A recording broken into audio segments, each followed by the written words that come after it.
Hello friends, સ્વાગત છે તમારું મારા કિચનમાં। આજે આપણે બનાવીશું શિયાળાની ઠંડી માટે ગરમા ગરમ વેજીટેબલ સૂપ। આ સૂપ બનાવવામાં આપણે કોઈ પણ સોસનો ઉપયોગ નહીં કરીએ, એકદમ સિમ્પલ રીતે આ વેજીટેબલ સૂપ બનાવીશું। તો ચાલો વેજીટેબલ સૂપ કઈ રીતે બનાવી શકાય તે જોઈ લઈએ। તો અહીંયા મેં વેજીટેબલ સૂપ બનાવવા માટે લીલી ડુંગળી લીધેલી છે, અડધું ગાજર લીધેલું છે, આ રીતે બ્રોકલી લીધેલી છે, ફ્લાવર પણ લીધું છે, સાથે જ કોબી, કેપ્સિકમ, અમેરિકન મકાઈના દાણા, વટાણા, લીંબુનો રસ, સ્વાદ પ્રમાણે નમક, મરી પાવડર અને સ્લરી માટે કોર્નફ્લોર લઈશું। તો ચાલો વેજીટેબલ સૂપ બનાવવાની શરૂઆત કરીએ। તો તેના માટે અહીંયા આપણે બધું જ વેજીટેબલ એકદમ ઝીણું કાપીને તૈયાર કરવાનું છે। તો હું બધું જ વેજીટેબલ ઝીણું કાપીને તૈયાર કરી લઈશ। હવે આ રીતે બધું શાકભાજી ઝીણું સમારીને તૈયાર કરી લીધેલું છે। હવે આપણે સૂપ બનાવી લઈએ। સૂપ બનાવવા માટે એક કઢાઈ લઈશું। કઢાઈની અંદર આપણે 1 ચમચી તેલ લઈશું। તેલને ગરમ થવા દઈએ। હવે થોડું તેલ ગરમ થઈ ગયું છે તો આ રીતે આદું ઝીણું સમારીને નાખીશું।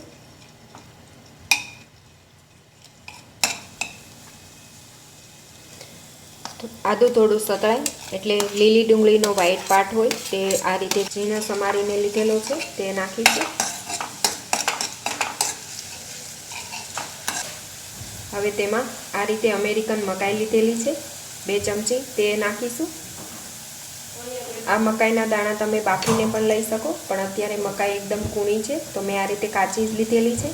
સાથે વટાણા પણ લઈશું, વટાણા પણ કાચા જ લીધેલા છે, વટાણાના દાણા પણ એકદમ નાના હોય તે લીધેલા છે। તમે બંને વસ્તુ બાફીને પણ લઈ શકો છો।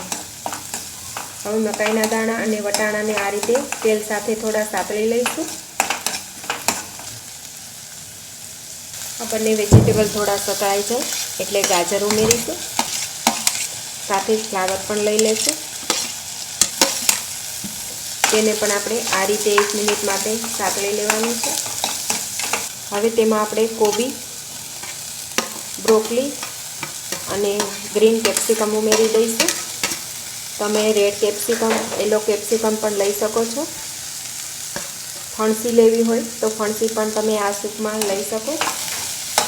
હવે બધું સારી રીતે મિક્સ કરી લઈએ।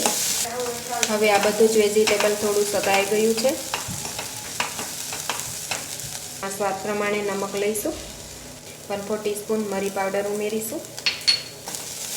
બધું સારી રીતે મિક્સ કરી લઈએ। હવે આમાં આપણે 2 કપ પાણી ઉમેરીશું।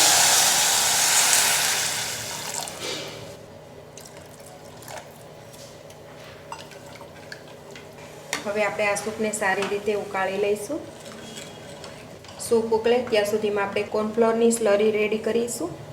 1 ચમચી કોર્નફ્લોર લઈશું, તેમાં 2 ચમચી જેટલું પાણી નાખી અને સ્લરી રેડી કરી લઈએ।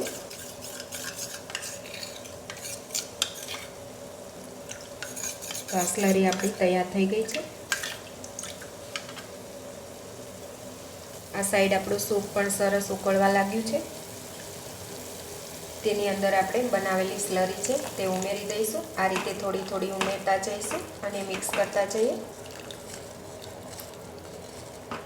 હવે સૂપને આપણે 1 મિનિટ માટે આ રીતે વધારે ઉકાળી લઈશું। ત્યારબાદ તમારે એકવાર ટેસ્ટ કરી લેવું કે સૂપની અંદર મીઠાનું પ્રમાણ બરાબર છે કે નહીં। ત્યારબાદ તમે આ સૂપને સર્વ કરી શકો છો। આ સૂપની અંદર તમે વટાણા ન નાખો તો પણ ચાલે, તમારી પાસે જે પણ વેજીટેબલ હોય તે ઉમેરીને તમે આ સૂપ બનાવી શકો છો। તો જોઈ શકશો આપણું સૂપ એકદમ સરસ તૈયાર થઈ ગયું છે। હવે આપણે ગેસની ફ્લેમ બંધ કરી અને લીંબુનો રસ લઈશું। 1 ચમચી જેટલો આપણે લીંબુનો રસ ઉમેરી દઈએ, સાથે જ કોથમીર પણ લઈશું અને લીલી ડુંગળીનો લીલો ભાગ પણ લઈશું।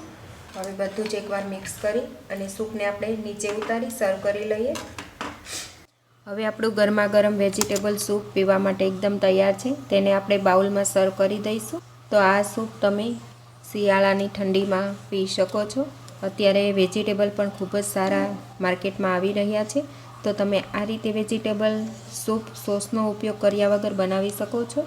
તો ફ્રેન્ડ્સ, તમે પણ આ રીતે વેજીટેબલ સૂપ તમારા ઘરે જરૂરથી બનાવજો। ત્યારબાદ મને કમેન્ટ કરીને જરૂરથી જણાવશો કે તમને આ વેજીટેબલ સૂપની રેસીપી કેવી લાગી। રેસીપી સારી લાગી હોય તો વિડીયોને લાઇક કરજો। તમારા ગ્રુપમાં વધુને વધુ શેર કરજો અને મારી આ ચેનલને સબસ્ક્રાઈબ જરૂરથી કરજો. તો ફરી મળીશું ફ્રેન્ડ્સ એક નવા વિડીયો સાથે. Thanks for watching.